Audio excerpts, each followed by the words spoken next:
ಮುಂದುವರೆದ ಮಳೆರಾಯನ ಆರ್ಭಟ. ನವಿಲು ತೀರ್ಥ ಜಲಾಶಯ ಬಹುತೇಕ ಭರ್ತಿ. ಪಶ್ಚಿಮ ಘಟ್ಟ ಪ್ರದೇಶದಲ್ಲಿ ಮಳೆರಾಯನ ಆರ್ಭಟ ಮುಂದುವರೆದಿದೆ. ವರುಣಾರ್ಭಟಕ್ಕೆ ನವಿಲು ತೀರ್ಥ ಜಲಾಶಯ ಬಹುತೇಕ ಭರ್ತಿಯಾಗಿದೆ. ಬೆಳಗಾವಿ ಜಿಲ್ಲೆಯ ಸವದತ್ತಿ ತಾಲೂಕಿನ ಮುನ್ನವಳ್ಳಿ ಬಳಿ ಇರುವಂತಹ ನವಿಲು ತೀರ್ಥ ಜಲಾಶಯ ಭರ್ತಿಗೆ 3.50 ಅಡಿ ಮಾತ್ರ ಬಾಕಿ ಇದೆ. ಪಶ್ಚಿಮ ಘಟ್ಟ ಪ್ರದೇಶದಲ್ಲಿ ನಿರಂತರ ಮಳೆಯಿಂದ ಮಲಪ್ರಭಾ ನದಿಗೆ 19,000 ಕ್ಯೂಸೆಕ್ ಒಳಹರಿವಿದೆ. ಹೀಗಾಗಿ 37 ಟಿಎಂಸಿ ಸಾಮರ್ಥ್ಯದ ನವಿಲು ತೀರ್ಥ ಜಲಾಶಯದಲ್ಲಿ ಈಗ 32.99 ಟಿಎಂಸಿ ನೀರು ಸಂಗ್ರಹ ಆಗಿದೆ.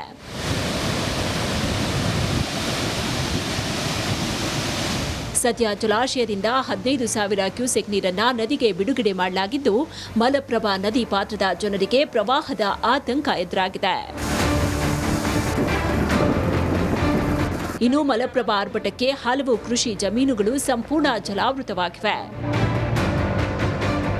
ಸದ್ಯ ವರುಣಾರ್ಭಟಕ್ಕೆ ಹಲವು ಜಲಾಶಯಗಳು ಭರ್ತಿಯಾಗಿದ್ದು, ನದಿಗಳಿಗೆ ಹೆಚ್ಚಿನ ಪ್ರಮಾಣದಲ್ಲಿ ನೀರನ್ನ ಬಿಡಲಾಗ್ತಾ ಇದೆ. ಇದರಿಂದ ನದಿ ಪಾತ್ರದ ಜನರಿಗೆ ಪ್ರವಾಹದ ಭೀತಿ ಎದುರಾಗಿದೆ.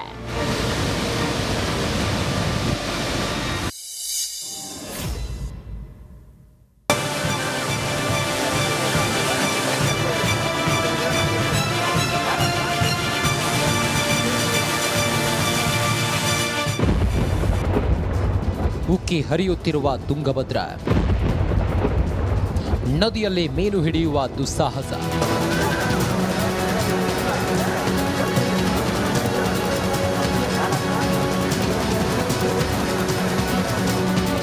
ಈ ನದಿ ನೋಡಿ ಅದು ಹೇಗೆ ಉಕ್ಕಿ ಹರಿಯುತ್ತಿದೆ ಅಂತ. ವರುಣನ ಅಬ್ಬರಕ್ಕೆ ನದಿಗಳು ಅಪಾಯದ ಮಟ್ಟವನ್ನು ಮೀರಿ ಹರಿಯುತ್ತಿವೆ. ಗದಗ ಜಿಲ್ಲೆಯ ಮುಂಡರಗಿ ತಾಲೂಕಿನ ಸಿಂಗಟಾಲೂರು ಬ್ಯಾರೇಜ್ ಸಂಪೂರ್ಣ ಭರ್ತಿಯಾಗಿದೆ. ಹೀಗಾಗಿ ಬ್ಯಾರೇಜ್ನಿಂದ ಅಪಾರ ಪ್ರಮಾಣದ ನೀರು ನದಿಗೆ ಬಿಡಲಾಗಿದೆ. ಇದರಿಂದ ಗದಗ ಜಿಲ್ಲೆಯಲ್ಲಿ ತುಂಗಭದ್ರಾ ನದಿ ಉಕ್ಕಿ ಹರಿಯುತ್ತಿದೆ.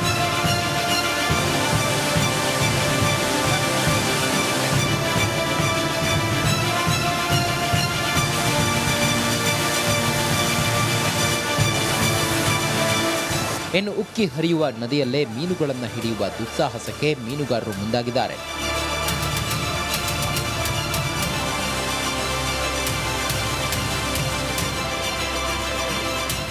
ಸಿಂಗಟಾಲೂರು ಬ್ಯಾರೇಜ್ ಬಳಿಯಲ್ಲಿ ಅಪಾಯದಲ್ಲಿ ಮೀನುಗಳನ್ನು ಹಿಡಿಯಲು ಮೀನುಗಾರರು ಮುಂದಾಗಿದ್ದಾರೆ.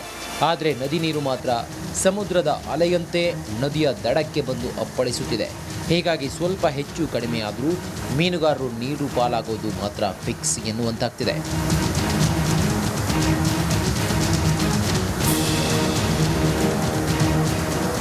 ಇನ್ನು ಈಗಾಗಲೇ ನದಿ ದಡಕ್ಕೆ ಹೋಗದಂತೆ ಗದಗ ಜಿಲ್ಲಾಡಳಿತ ಸೂಚನೆ ನೀಡಿದೆ. ಆದರೆ ಜಿಲ್ಲಾಡಳಿತದ ಆದೇಶಕ್ಕೆ ಕೇರ್ ಮಾಡದೆ ನದಿ ದಡದಲ್ಲಿ ಮೀನುಗಾರರು ಮೀನು ಹಿಡಿಯುವ ದುಸ್ಸಾಹಸಕ್ಕೆ ಮುಂದಾಗಿದ್ದಾರೆ.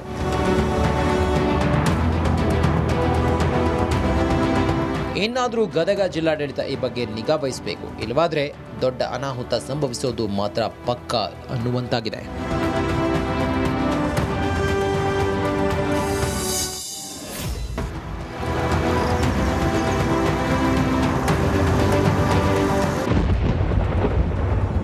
ಮಲಪ್ರಭಾ ನದಿ ಪ್ರವಾಹ ಹೆಚ್ಚಳ, ರೈತರ ಬೆಳೆಗಳೆಲ್ಲ ಜಲಾವೃತ.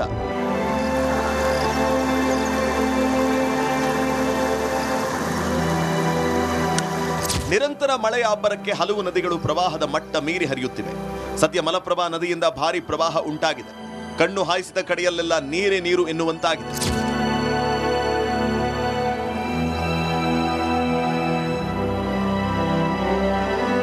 ಇನ್ನು ಪ್ರವಾಹದ ಆರ್ಭಟಕ್ಕೆ ರಸ್ತೆಗಳೆಲ್ಲ ಸಂಪೂರ್ಣ ಜಲಾವೃತವಾಗಿದೆ. ಸೇತುವೆಗಳು ಮುಳುಗಡೆಯಾಗಿ ಸಂಪರ್ಕ ಕಡಿತವಾಗಿದೆ.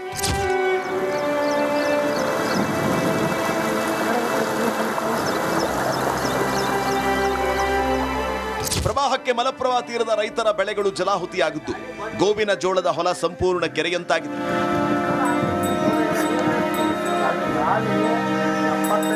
ಬಾಗಲಕೋಟೆ ಜಿಲ್ಲೆಯ ಬದಾಮಿ ತಾಲೂಕಿನ ತಳಕವಾಡ ಗ್ರಾಮದಲ್ಲಿ ಈ ರೀತಿ ಪ್ರವಾಹ ಉಂಟಾಗಿದ್ದು, ಗೋವಿನ ಜೋಳದ ಒಂದು ಕಡ್ಡಿಯೂ ಕಾಣದಷ್ಟು ಮುಳುಗಡೆಯಾಗಿದೆ. ಇತ್ತ ತರಕಾರಿ, ಕಬ್ಬು ಎಲ್ಲವೂ ನೀರಲ್ಲಿ ಮುಳುಗಿ ಲಕ್ಷಾಂತರ ರೂಪಾಯಿ ಹಾನಿಯಾಗಿದೆ.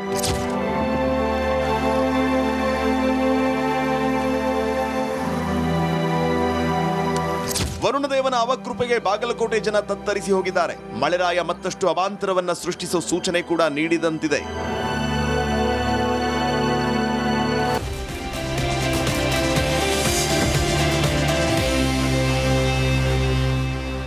Bureau report, Republic Kannada.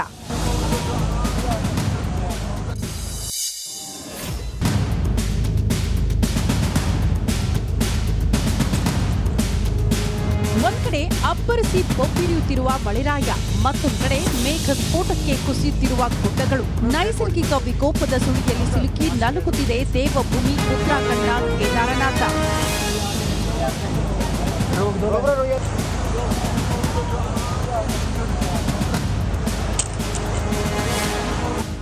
ಕೇದಾರ್ನಾಥ್ನ ಹಲವೆಡೆ ಗುಡ್ಡ ಕುಸಿತ ಉಂಟಾಗಿದ್ದು ರಕ್ಷಣಾ ಕಾರ್ಯಾಚರಣೆ ಭರದಿಂದ ಸಾಗ್ತಿದೆ. ರೋಪ್ಗಳ ಮೂಲಕ ಯಾತ್ರಾರ್ಥಿಗಳನ್ನ ರಕ್ಷಣೆ ಮಾಡಲಾಗ್ತಾ ಇದೆ. ಇನ್ನು ಬೆಂಗಳೂರಿನಿಂದ ಕೇದಾರನಾಥನ ದರ್ಶನಕ್ಕೆ ತೆರಳಿದ್ದ ಕನ್ನಡಿಗರು ಪರದಾಡ್ತಿದ್ದಾರೆ. ನಾವು ಇದೇ ರೂಟಲ್ಲಿ ರಾತ್ರಿ ಕುದುರೆಯಲ್ಲಿ 5 ನಿಮಿಷಕ್ಕೆ ಪಾಸ್ ಆಗಿದೆ. 5 ನಿಮಿಷ ಹೆಚ್ಚು ಕಡಿಮೆ ಹಿಂದೆ ಇದ್ದಿದ್ರೆ ಇಲ್ಲ ಸೆಂಟ್ರಲ್ ಇದ್ದಿದ್ರೆ ನಾವು ಈ ಫಾಲ್ಸಿಂದ ಸೀದಾ ಇಲ್ಲಿಗೆ ಹೋಗ್ಬೇಕಾಗಿತ್ತು. ಇದೊಂದು ರೂಟ್ ಇದೆ, ಇದೊಂದು ರೂಟ್ ಇದೆ. ಪುಣ್ಯ ಕ್ಷೇತ್ರದ ದರ್ಶನಕ್ಕೆ ಅಂತ ಬೆಂಗಳೂರಿನಿಂದ ಕೇದಾರನಾಥಕ್ಕೆ ತೆರಳಿದ್ದ 15 ಜನ ಸ್ನೇಹಿತರ ತಂಡ ಕೇದಾರನಾಥ್ನಲ್ಲಿ ದಿಕ್ಕು ತೋಚದೆ ಕಂಗಾಲಾಗಿದ್ದಾರೆ. ಯಾತ್ರಾರ್ಥಿಗಳ ರಕ್ಷಣೆಗೆ ಸ್ಥಳೀಯ ಪೊಲೀಸರು ಎಸ್ಡಿಆರ್ಎಫ್ ತಂಡ ಕಾರ್ಯಾಚರಣೆಯಲ್ಲಿ ತೊಡಗಿದೆ. ಕೂಡಲೇ ಕರ್ನಾಟಕ ಸರ್ಕಾರ ಸಂತ್ರಸ್ತರ ನೆರವಿಗೆ ಧಾವಿಸಬೇಕಾಗಿದೆ.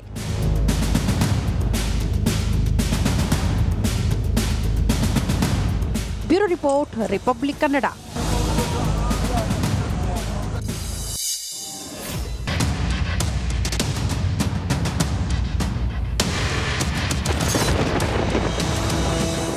ಪ್ರವಾಹಕ್ಕೆ ಕೊಚ್ಚಿ ಹೋದ ರಸ್ತೆ. ಎನ್ಡಿಆರ್ಎಫ್ನಿಂದ ನಿರಂತರ ರಕ್ಷಣಾ ಕಾರ್ಯ.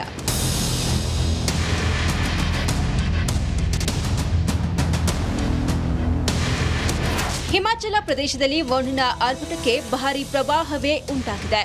ಪ್ರವಾಹದ ಒಡೆತಕ್ಕೆ ಕುನುಮನಾಲಿ ರಸ್ತೆ ಸಂಪೂರ್ಣ ಕೊಚ್ಚಿ ಹೋಗಿದೆ.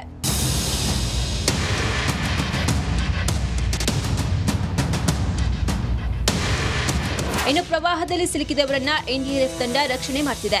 ಹಲವರ ರಕ್ಷಣೆಗಾಗಿ ತಾತ್ಕಾಲಿಕ ಸೇತುವೆಯನ್ನ ನಿರ್ಮಿಸ್ತಾ ಇದೆ.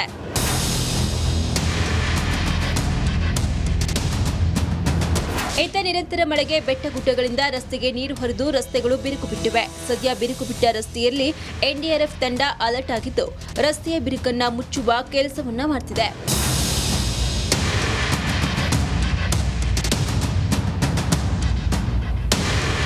ಒಟ್ಟಾರೆ ಹಿಮಾಚಲ ಪ್ರದೇಶದಲ್ಲಿ ಮಳೆ ಅಬ್ಬರಕ್ಕೆ ಭಾರೀ ಪ್ರವಾಹ ಉಂಟಾಗಿದ್ದು ಹಲವು ಅವಾಂತರಗಳಿಗೆ ಎಡೆ ಮಾಡಿಕೊಡ್ತಿದೆ.